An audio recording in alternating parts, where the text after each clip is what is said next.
Very big welcome to our webinar, where you'll get independent insights from the team here at ECO, insights into the 41st board meeting of the Green Climate Fund. And it's a great pleasure to welcome you here today, along with my colleagues, Beverley, Salmon, Zsofia Kovacs, and Aurelio, Padovese. So welcome to three guests on this live webinar. For almost 25 years, our consultants have supported and guided clients to achieve low carbon climate resilient development. We do this through catalyzing systemic transformation to establish strong foundations for impact. We'd love it if you could introduce yourself in the chat, whether you're joining us live from LinkedIn or whether you're joining on YouTube. Please, in the comments, just introduce yourself, your name, your where you're from. We'd love to see you there. For my side, my name is Grant Ballard-Tremeer. I'm the founder of ECO. Set it up going on 25 years ago. I'm an engineer by background, but I've spent a lot of time focusing on organizational growth and also the consulting work. So we'll now get some intros from the team here. Beverley, shall we go first to you? Just who are you, where you're from? A short intro would be fantastic. Please go ahead. Sure. Yeah, thank you, Grant. And hi to everyone joining us. Yeah, my name is Beverley Salmon. I'm based in London in the UK. I'm an urban resilience expert by background, but now head of consulting at ECO, leading the team across the variety of work that we undertake. Fantastic. Thank you.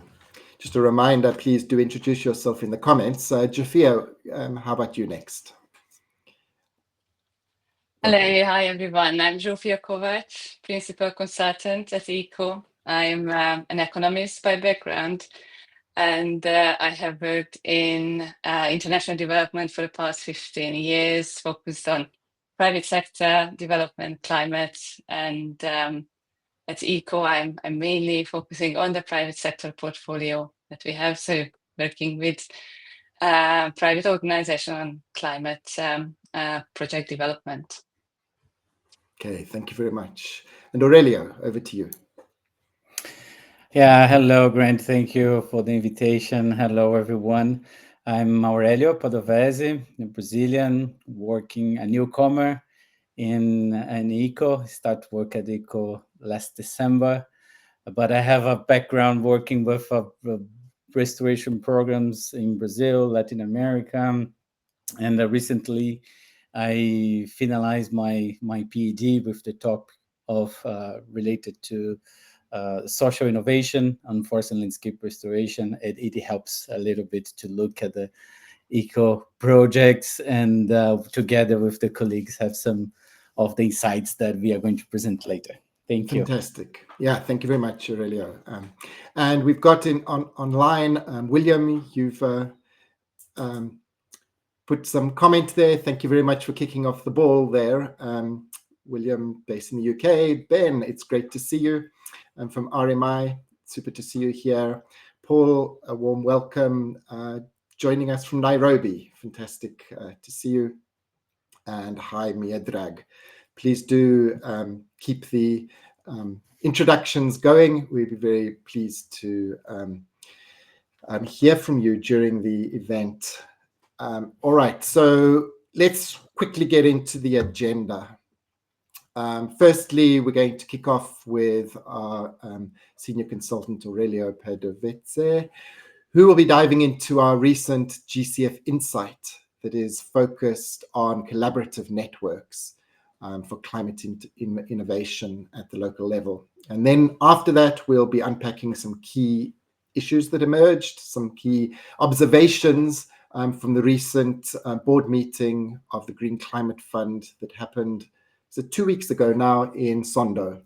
Beverley and Zsofia will lead us through that. They both were at the board meeting, so we'll get it right there from active participants. So please do participate as we go along. Fantastic to see you, Isaac, here. Ignacia, warm welcome. Alex, great to see you here. Hello, Karabi, always fantastic to see you here. Welcome, Aaron, as well. Great to see all of you attending. So let's jump then in through to the first session. But I just want to start by encouraging you to participate as we go along. Do write comments or questions, observations in the chat. We'll be monitoring those. We'll do our best to address them live during the session. But if we don't manage to, we'll also catch up on that as well by sending out an email through our latest thinking newsletter. And we've put a huge, great QR code in the middle of the screen, sorry, covering up Zsofia and Bev a little bit. If you scan that QR code, it'll take you to the sign-up page for our latest thinking newsletter. We don't share your details with anyone, and it's our way of keeping in touch with you. Don't send very many emails, but a few notifications and such like. All right. Hey, Devonshire. Hello, Zara. Nalan, sorry if I mispronounced, from Nairobi. Fantastic to see you here. From Moldova, Delrin, Tony from the UK, and Honey. Hey, it's been some time since we were in touch. Nice to hear from you. All right, so let's get going. We're going to now go into the GCF Insight. We have Aurelio, who's going to lead us through this presentation. Looking forward to it. Now, this is a really important topic, I think. You know, at the moment, these days, there's a lot of division in the world. There's a lot of disagreements, and everything that happens seems to create divisions between people. But if we're going to move forward into a sustainable future, we need to learn to collaborate. We need to be working together to collaborate to reach goals where we have a future that is safe and equitable for all. Collaborative networks is one way of doing that. So we think this is a really important topic for now. And Aurelio, over to you as you guide us through our GCF Insight publication. We've given, I'll put on a little link in the top to begin with that will lead you to our insights. And from there, you can access this GCF Insight on climate finance and collaborative networks. Over to you, Aurelio. Thank you very much for the introduction, Grant. It's a pleasure to share some of the key insights of this publication. As you said, we are living in a moment with intense transformation, and we believe that a smooth way to go through this transformation is collaboration, is through collaborative networks. I also would like to thank the colleagues that help us to organize this event, and thank you all for following us in this live event. This publication, together many other publications, reports, are available in our website, so you can come here and check it out.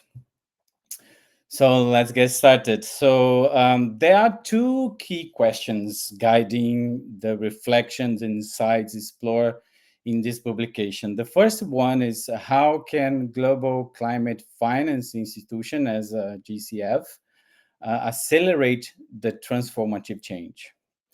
And what will be the role of collaborative networks? What is that? What's collaborative network in this process? So bringing our insights on these questions, we need to first clarify a few concepts. What is transformative change? I'm not going to go deep that, but just present a briefly view. Collaborative networks and the donut economics, which I know probably you already heard about and you know about that.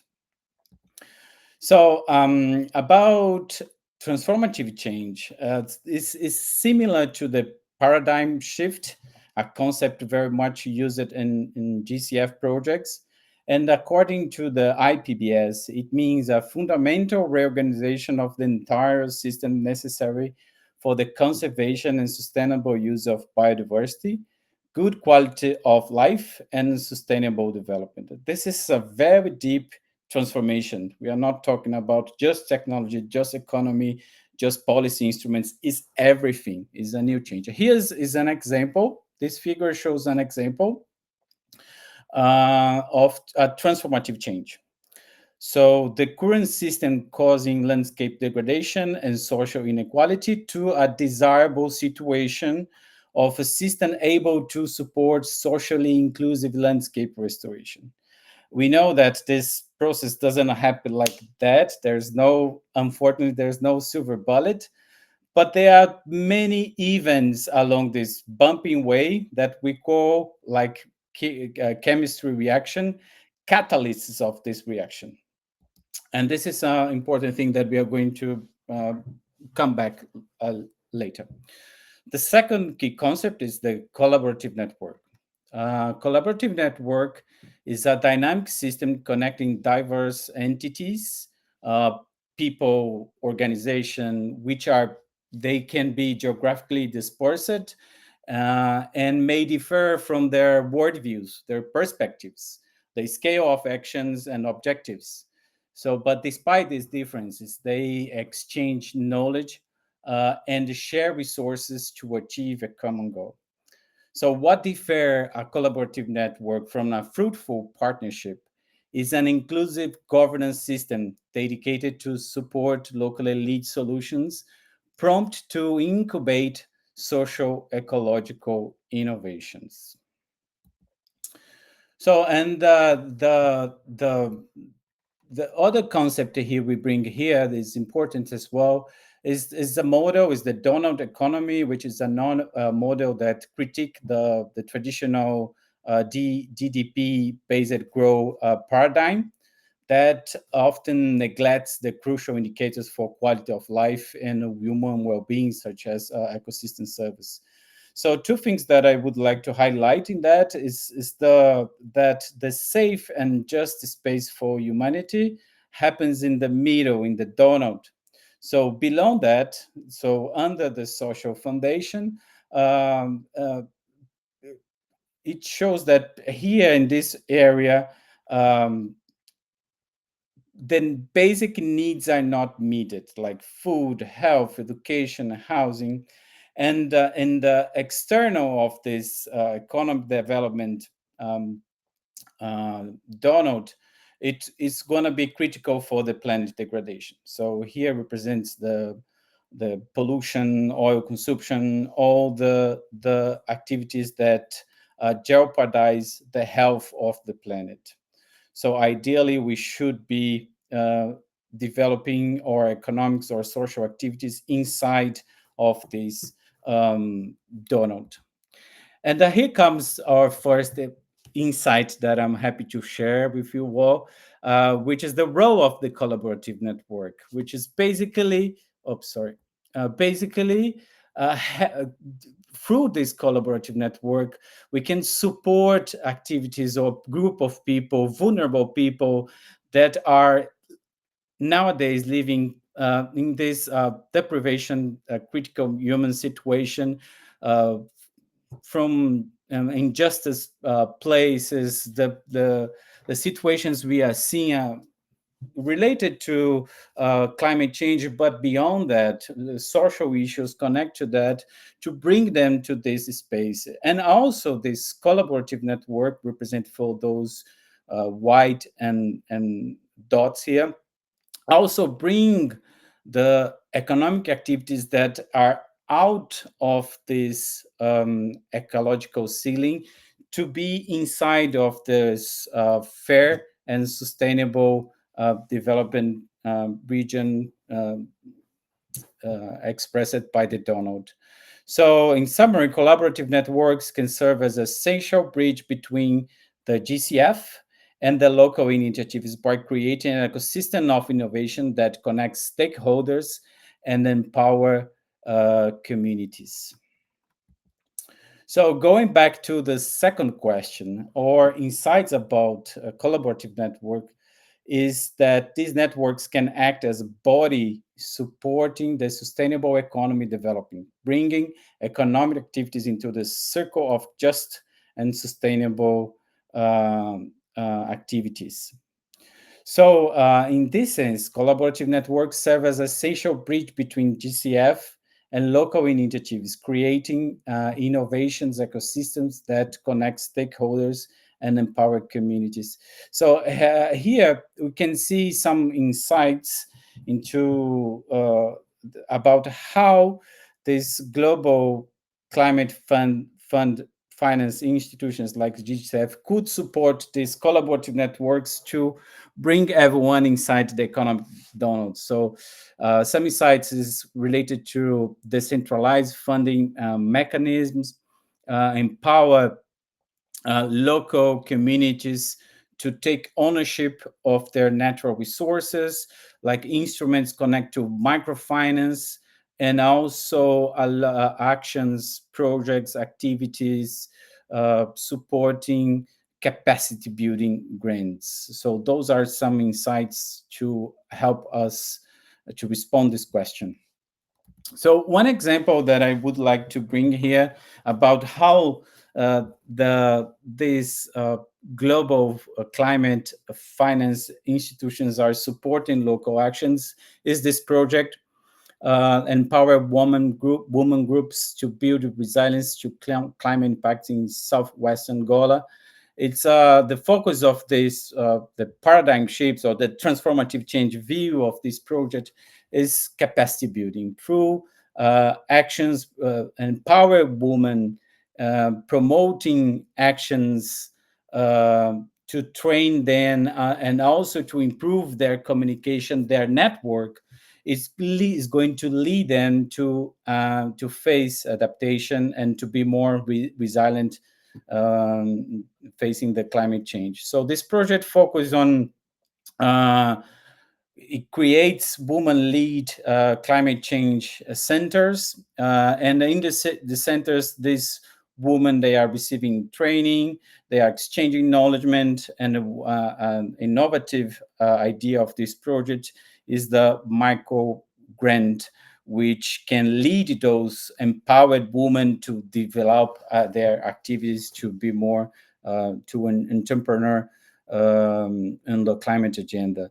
This is how is one example about how ECO is supporting those collaborative networks to sustain and develop. It connected them with these global financial institutions. So I'm going to finish here, bringing one of the phrases that one of the thoughts that was sharing with us during the consultancy about the role of collaborative networks. And according to one of the responses, they are essential for bringing the gap between GCF funding and local initiatives while scaling transformative climate solutions. Thank you very much. I would also like to thank everyone who participate of this publication. Fantastic. Thank you very much, Aurelio. Much appreciated. So we've received in the chat an interesting thought, insight from Artem, reasonably provocative as well. What do you make of this? There's a lot of thought going into visualizing concepts and paradigms. I don't know if he's intending this as a comment on our visualization here, but not much into real action and funding of the needs where they're really required. How would you respond to that? Well, thank you for the question. It's very provocative, and I would say that it's important to have a reflection and to have a clear view of how things work theoretically before to go to practice. That's why we work so hard on theory of change, mechanism. We develop project. We think about how could be this transformation before, and the theoretical background is very important for us to support this. Of course, that during the implementation, you have to have adaptive management instruments that help you to understand what's happening in the context and quickly adapt that to the situation. But I would say it's important to have this background to support our actions, because also help our narrative, help to build a narrative and bring others together to a collective action. Okay. Yeah, I mean, it makes sense.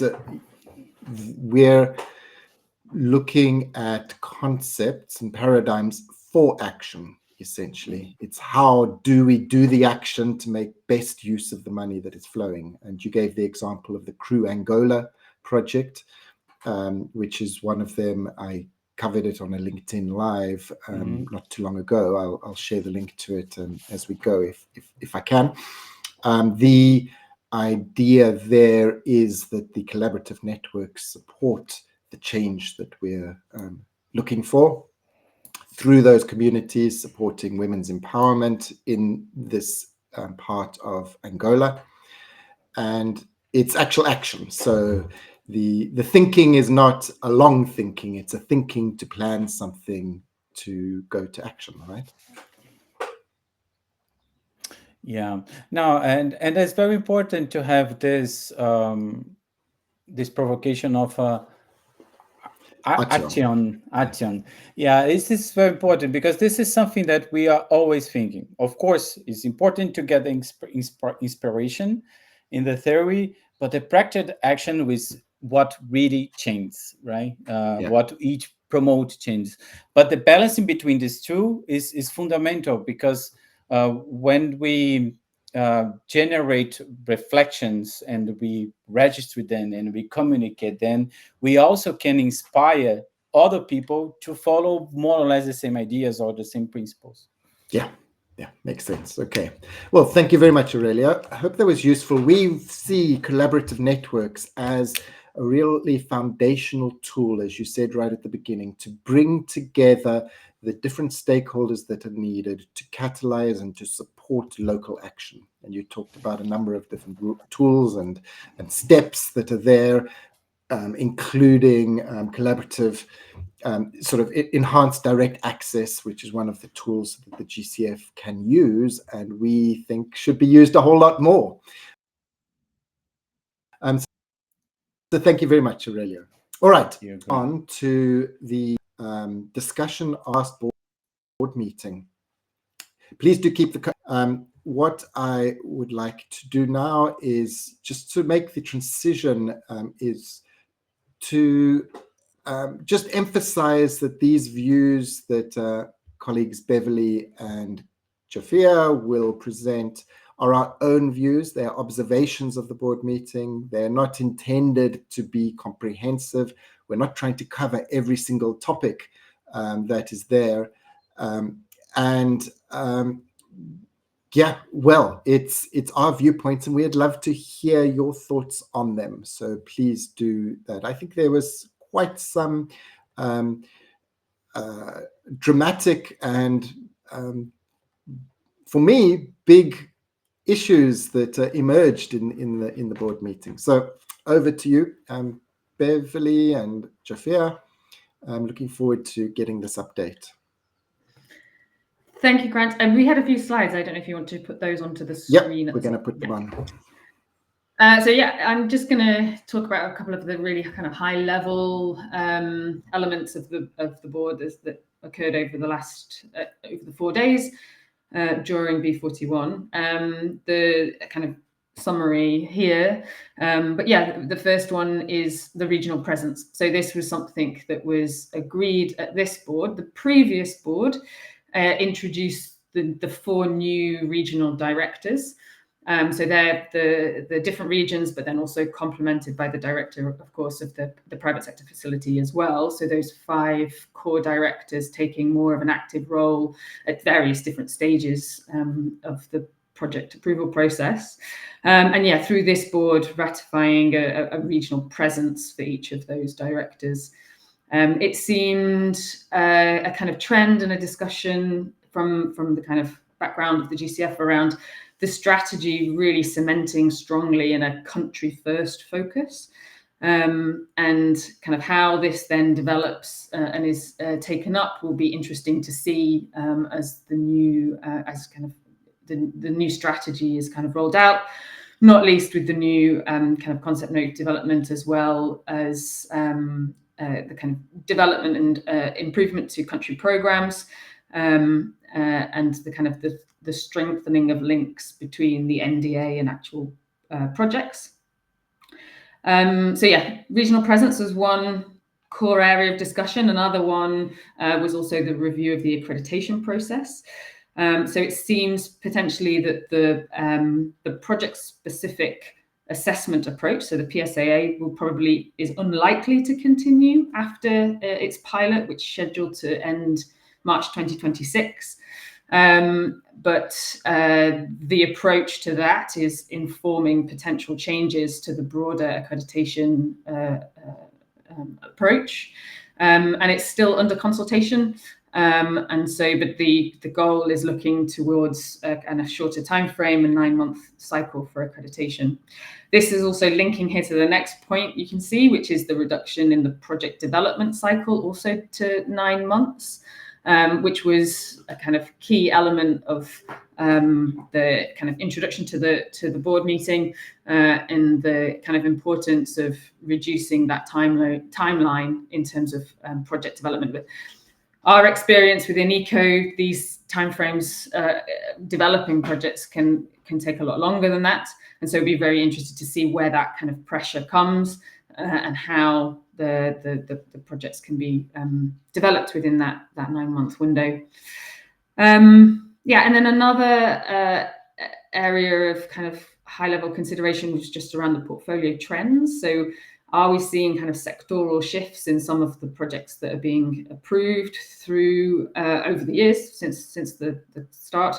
There seems to be a slightly more kind of direction in towards kind of social protection, health and food, as well as lots of kind of conversations around fragile and conflict affected states. So how to support more active projects coming through for approval from those areas, linked also to a focus for direct access entities rather than international accredited entities. And also partly linked as well to this regional presence is kind of right-sizing the geographical portfolio balance. So those was just some key kind of takeaways from the conversations that I found, and I'll hand over to Zsofia to talk through some of the other points that were at the board as well.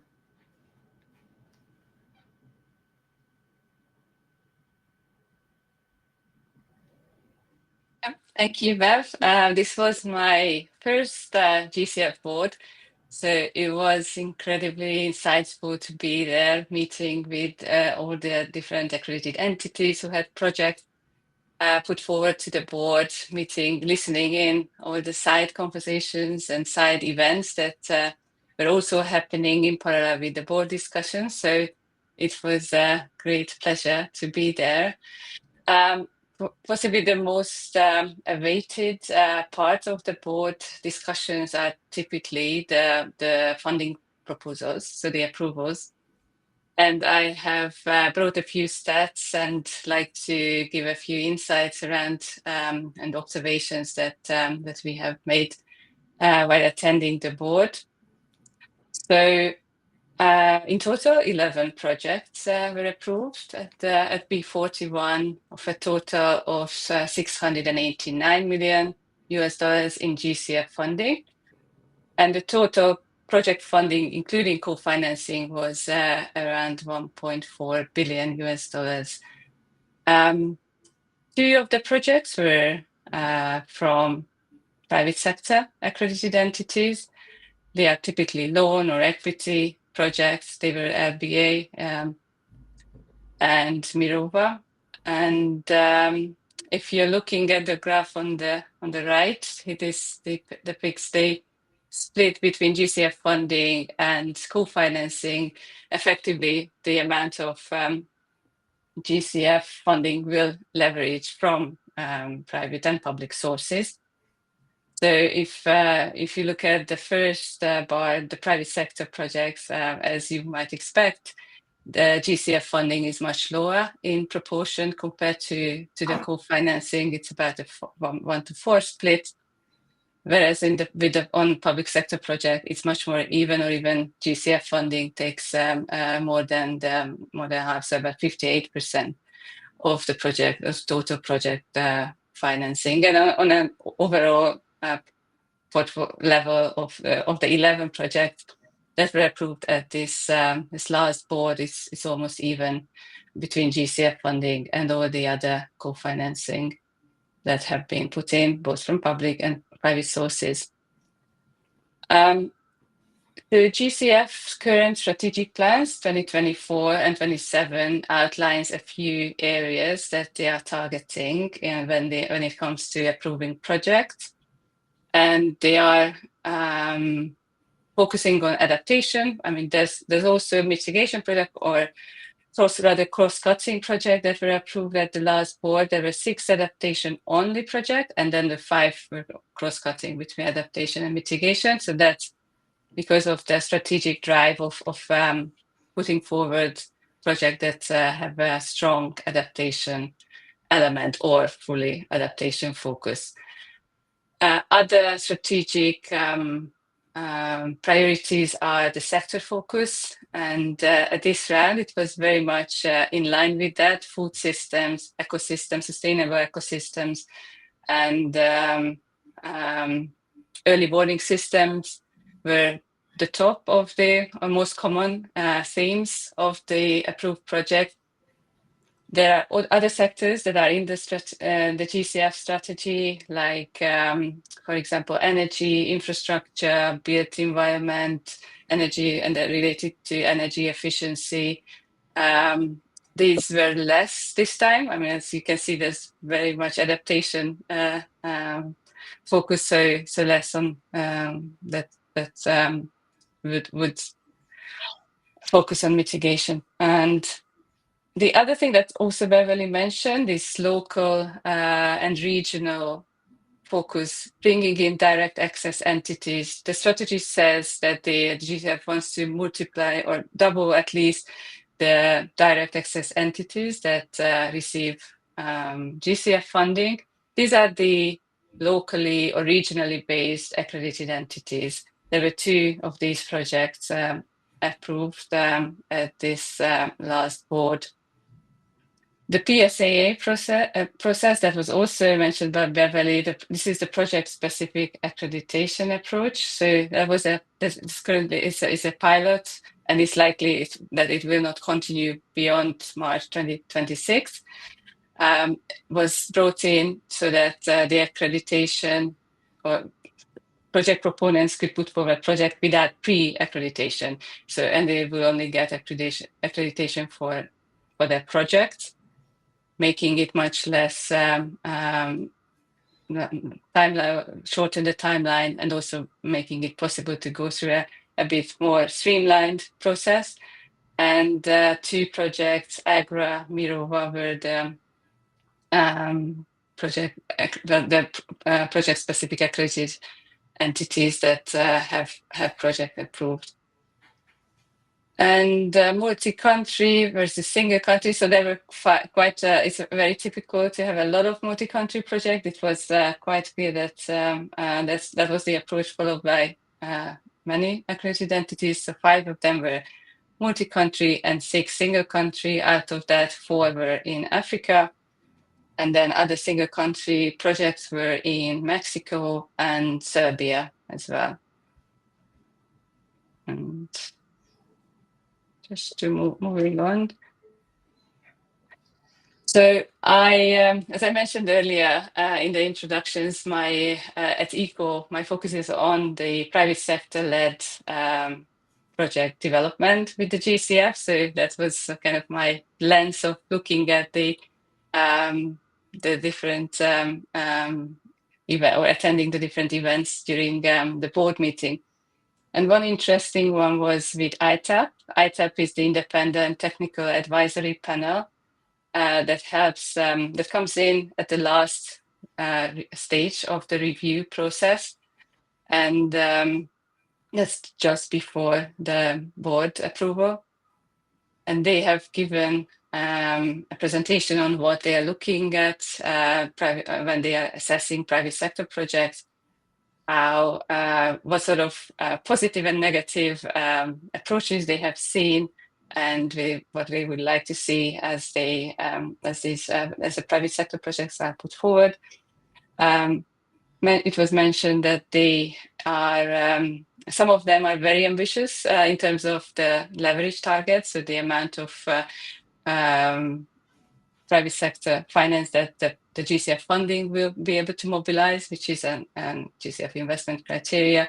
So without evidence, so what the ITAP likes to see is to provide rigorous research and evidence on how this is going to be, how the capital will be raised, and to show a track record. If the private sector entity can show a strong track record that can substantiate this claim.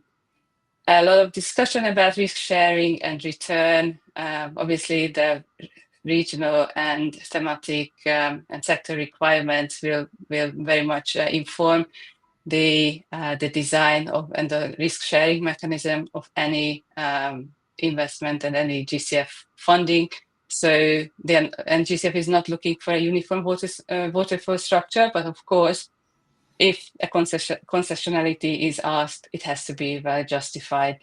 Obviously, there's no scientific way of providing this justification, but it has to be strong enough and considered robust enough rationale by the ITAP to get through to approval. One thing that the GCF doesn't want to do is crowding out investment, so especially from the private sector. So if it's a crowded market, they don't typically come in with concessionality, but rather they want to emphasize the climate standards that the GCF will provide, and that would be GCF's additionality to the project. And one final point about technical assistance, which typically comes with the financial instrument, be it an equity or loan investment. They like to see this being coherently presented, integrated with the financial instrument. So sometimes when the investment manager brings in a third-party technical assistant provider, it's not always clear how the two will mutually, the TA and the financial component will mutually reinforce each other. So that has to be very clearly explained in the funding proposal. So I will stop here and hand it over to Grant to respond to your comments. Fantastic. Thank you very much, Zsofia. Really appreciate your insights and those of Beverley. We're getting some interesting questions and comments, and I've got a whole bunch of them myself too. So let's jump into that as quickly as we can. I'm going to bring Aurelio back too. I think there's some comments that are relevant to his presentation and, of course, his expertise. So please do continue to ask questions. If we can't manage to get to all of the questions in time, we will certainly respond to them on whichever platform you're writing to. We're getting questions on both YouTube and LinkedIn, and fantastic to see those. I would love just to make one point of clarification, just to check, Zsofia, what you were presenting about the ITAP, was this a report or a study that the ITAP carried out and presenting recommendations to the board, or give us a little bit of context about what those ITAP comments were? This was a session inviting primarily the private sector to understand what are the assessment criteria that the ITAP normally uses to assess projects, looking at the 6 GCF investment criteria primarily. It wasn't a report that was presented. It's more like a discussion opportunity, and opportunity asking for those present to ask questions. Q&A session in a sense. Okay, yeah. Fantastic, fascinating to see, because it's an independent body, isn't it, that is advising the board, so it's in that sort of relationship to it. Okay, so please do ask questions. We're getting a whole bunch coming in here. Let me just see how to structure them. Shall we start with the PSAA? So I'm going to just change the setting that we have here. Nalan on YouTube is asking this question, which perhaps did you try and avoid it, Bev, Zsofia? Any insight on the PSAA project that was withdrawn for board approval? How will you respond to that? Who's going to go first? Yeah, I mean, it was certainly a point of kind of interest and conversation at the board. It was a private sector fund that withdrew just before, and yeah, the reasons behind it are not clear, because it wasn't. There was no kind of shared detail, but there was some concern certainly from the civil society observers, CSO, sorry, I'm saying that wrong. And they raised a number of concerns in advance to how the fund was put together, but also in terms of the track record of the fund. Okay. Thank you. Zsofia, you want to add anything on to that? Maybe just to say that given that the board is live stream, so everybody is publicly available, all the discussion are publicly available. The GCF is very determined to ensure that those discussions will be, so there's no any kind of potential backlash at that moment. So there was because these observations were made public beforehand. That was the decision that the GCF took. Okay, well, so essentially, sorry, Bev, I probably were going to say the same thing. Is that the potential project sponsor, the organization withdrew, didn't they? It was, yes. They'd got input and insight, and then they stepped back, and that's not to say they won't come back again. Yeah, it might come back. Problems fixed. Yeah, and we don't have those details. Although they live stream the board meeting itself, they do have many conversations in corridors and some before the board meeting happens. And occasionally they go for a closed session. So we don't get everything. We're observers and sitting actually in the building next door to where the board meeting itself, and rubbing shoulders with the with projects that are about to go into the board.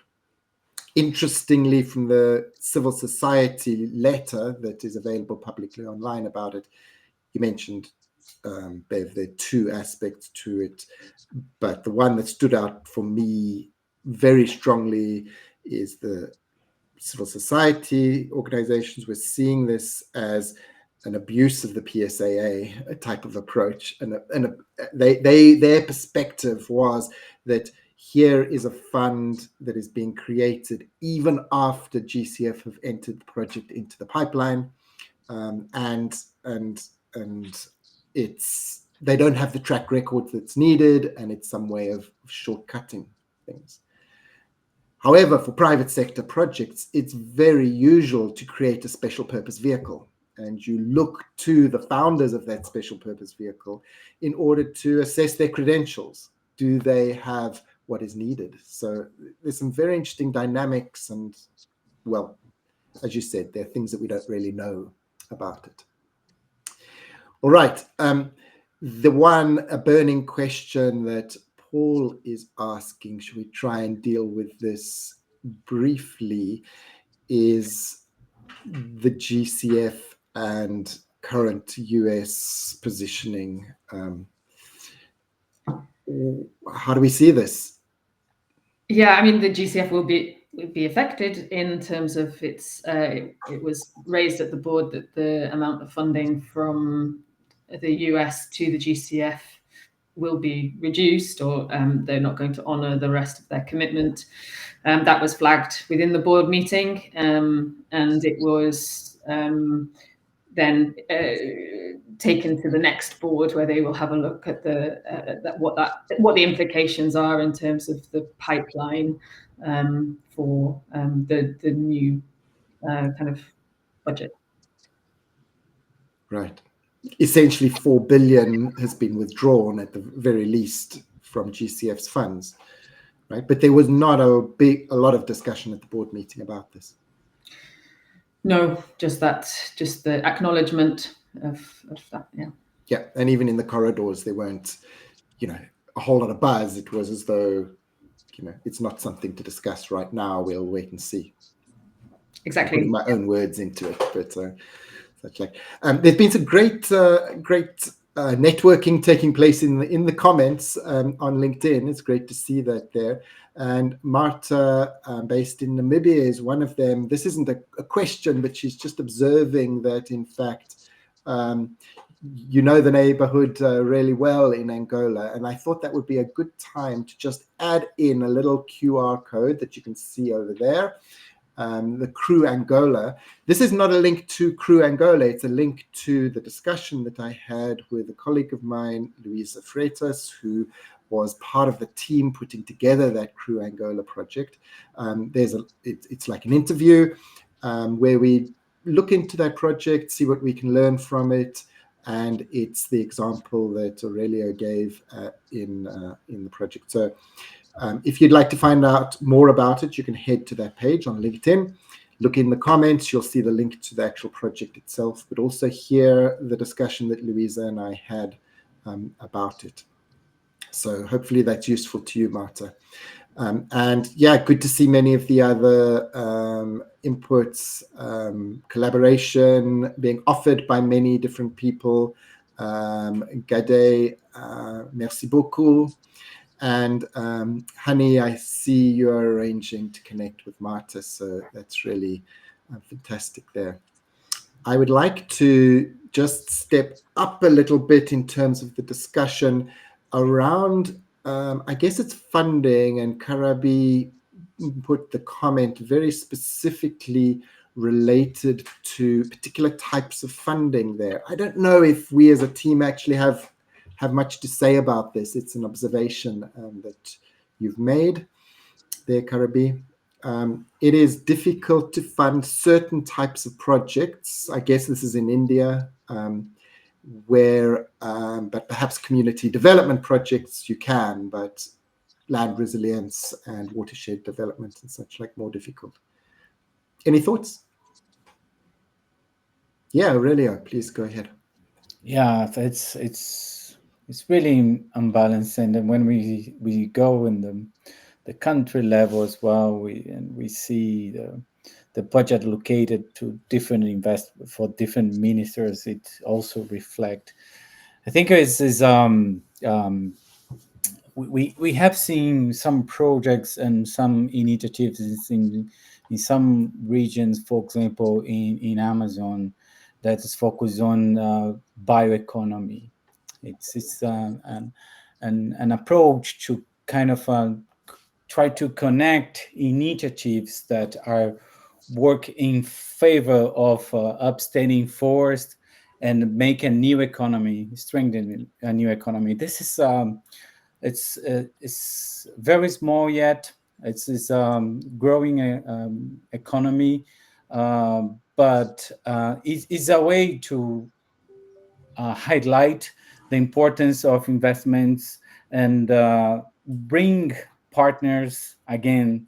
The collaborative networks are very important to connect those initiatives and show to potential investors cases and attract more investments and make this approach related to restoration more interesting for big investors.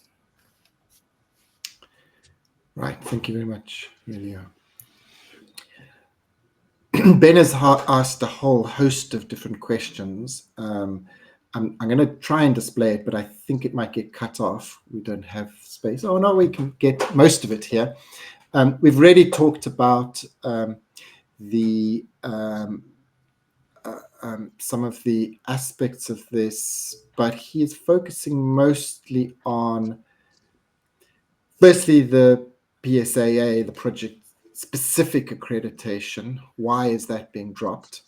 And secondly, this is part that's getting cut off, how the board's reacting to regionalization. Shall we start with PSAA? There's a few other comments about PSAA. I'm just going to switch to one from Paul, who is saying it's actually the best approach for involving the private sector, and it's coming to an end too soon. That's really important. And then when we come down to the sort of accreditation and regionalization, I'll also show some other inputs and some other questions. Let's talk about PSAA first. It's one of Ben's questions, and also this observation from Paul. Who wants to respond to this? I can comment initially and then pass over to Zsofia. So I think it's important to say that it's not officially announced that it's not continuing. So just to make that very, very clear, it's a pilot that is due to end in March 2026. So that was the lifetime of the pilot. But it was implied that it would not be continued beyond the pilot, but that it will continue to take applications up until the end of at the end of that period. So we will still see PSAA projects coming through the board, I would imagine, for a number of years post the end of the March 2026. As to why, I only have my kind of own opinion from kind of what I've heard and been thinking about, which is the way GCF is very rigorous in its accreditation process and wants to keep that as a real kind of hallmark of the validity and kind of content of how the GCF is approaching and verifying entities. And so using the experience through the PSAA potentially to make improvements through this accreditation review process that they're going through. So hopefully it informs the new accreditation approach. Yeah, I think that's, like I say, it's just my opinion on wanting to remain kind of fairly rigorous and strong within their accreditation approach. I don't know if you... Well, yeah, interesting. Zsofia, how do you see that? You're working on a lot of private sector projects, and there's some fear in the private sector, isn't there, around, has this got a future? Yes, and completely agree with Paul's comment there, that it was a way for, and it is still a way for the private sector to get in, and because of the timeline that it takes to go through accreditation and then project development, that doesn't always align with the private sector. I would also emphasize that this is not 100% that it will end, so that is more like it's very likely, but it wasn't confirmed to happen.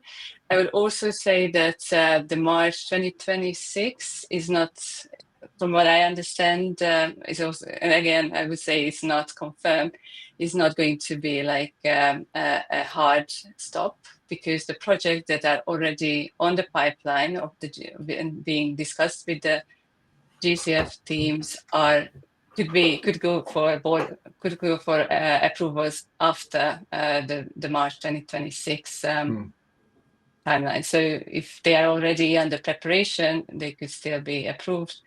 I would also just say that 2 were approved this board, 1 before. So that's only 3 out of the originally they were thinking about 30 to be approved through this process, and only got to 3. So obviously there's plenty of room for others to be to go through this if obviously the timeline aligns.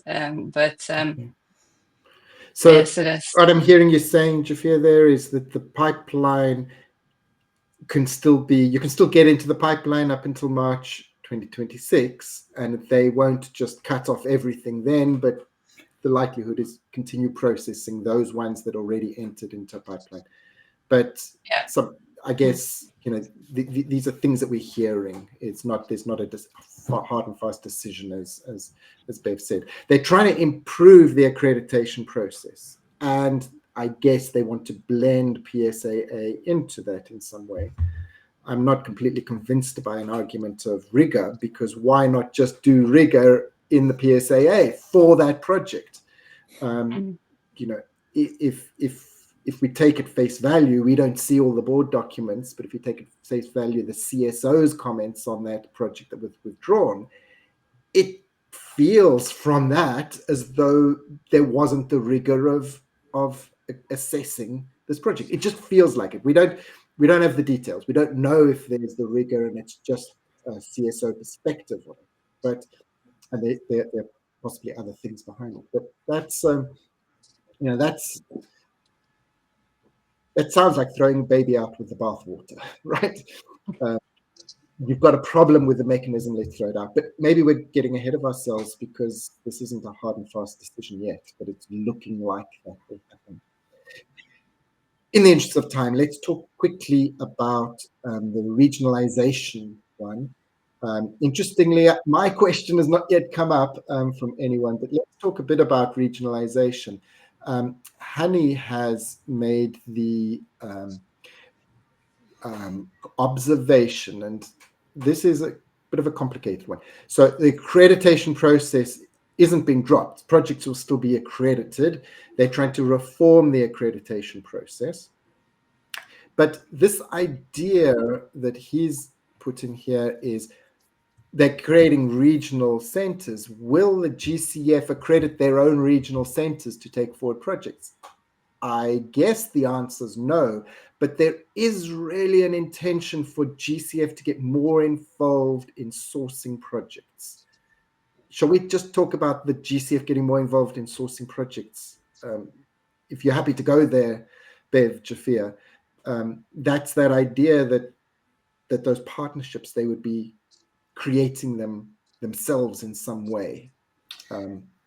Yes, well, there was one part of the conversations at the board which we haven't touched on either in conversation or on our slides, which was around a new division called the Strategic Investments and Partnerships Division, which is born slightly out of the private sector facility, but is the remit is looking into exactly that, how GCF could have more of a more involvement in sourcing and co-financing potential opportunities. So yeah, that's definitely one tool that they're looking at using. Again, this was part of side discussions, wasn't part of the board. It's not formalized, I don't think yet, I'm not sure. But yeah, that's a tool. Thank you.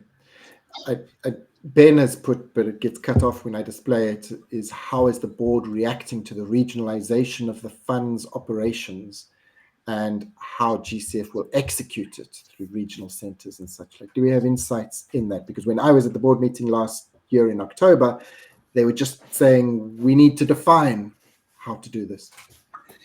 Yeah, I think that's still a process that's ongoing. The regional presence at the moment was the point at the board meeting. So I think they're still thinking operationally. One of the other elements of discussion was changing the process of CIC 1, 2, and 3. So CIC 2 effectively becomes I'm not sure if this is an official name, but it's a PIN, so a project something investor. Idea meeting, a project.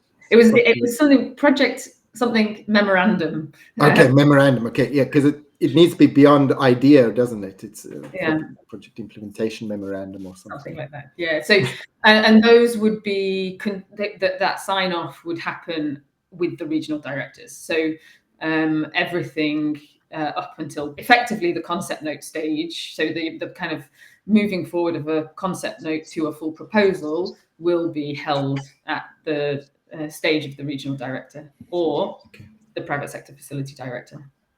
Okay. And we did see at the board this time the regional directors presenting the projects from their right, which we hadn't. That's not happened before. No.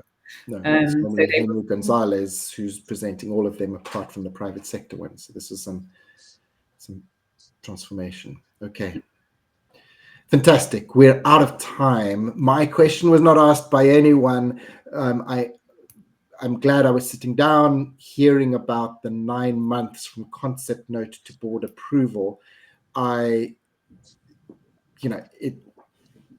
feels like it's complete dream world, and no one else has picked up on that. For me, it seems something, just so ambitious. And most of the time is spent doing consultations and working in country and doing feasibility studies and understanding more of the market and doing all the analysis. It's GCF can speed up, but those processes, I feel, need to be country-based. Anyway, I've said my little piece on that. It's been really fantastic to get all these insights. We will continue to interact, and well done to all of you. Thank you so much. In the background, Sandy has been doing all the amazing things to facilitate this discussion and to facilitate it. So we're really pleased that all of you joined us. We got a lot of interaction, a lot of questions and such like. I'm thrilled about all the interaction. Please continue to interact on this post, share it with your networks. We'd really appreciate that. It makes a huge difference for people to know about it. So choose reshare, put in your thoughts, and get it out into the world. We'd really appreciate that.